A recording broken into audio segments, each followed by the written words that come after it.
the NCAA. Congratulations, Basti. Congrats, Basti. Thank you. Unahin ko muna, this is, again, a career high for you. You did it against Benilde previously, 25 points. Pero that came with a loss. Anong pakiramdam that, naka-career high ka, pero panalo kayo?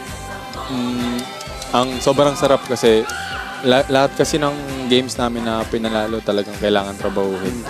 So ayun, medyo sinwerte dahil kay God.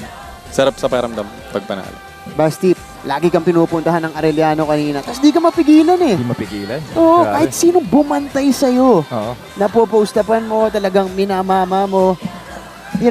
What's different in this game kaya nagawa mo yung mga bagay na yun kanina? Siguro yung gigil na makuha yung panalo. Kagaya kasi nung last game namin, kumbaga binigay na sa amin nung baste, tapos ginive up pa namin. Kaya sobrang gigil na makuha yung panalong yan. Ito, Basti, I think nakita ko there's one play, nagkusod-gusto ng Coach Chico mapunta sa yung bola. Pinagalita ka pa yata nun eh.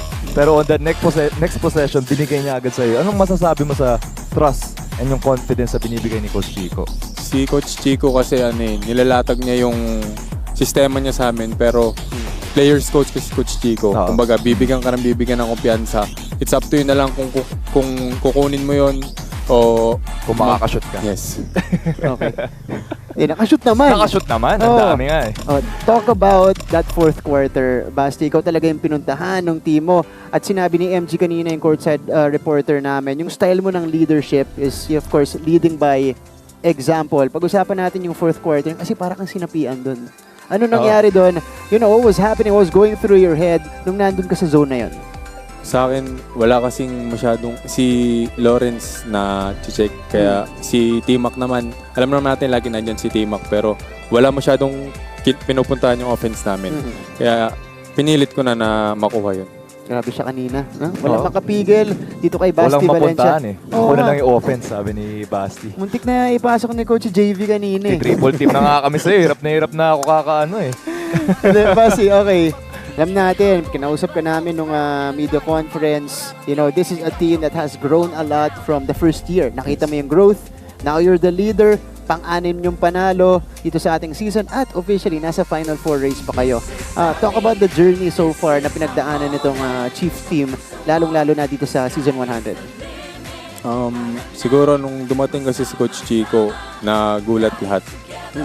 So, ang nangyari na lang nun, in-embrace na lang namin yung binigay ni Coach Chico na system. And then, doon kami lagi, every game, doon kami yumayakap. Kasi, sabi nga ni Sir, ni Press, pagka nawawala kayo, go back to the system. Yan, ayun nga yung ginawa nyo dito. Again, you guys came up clutch.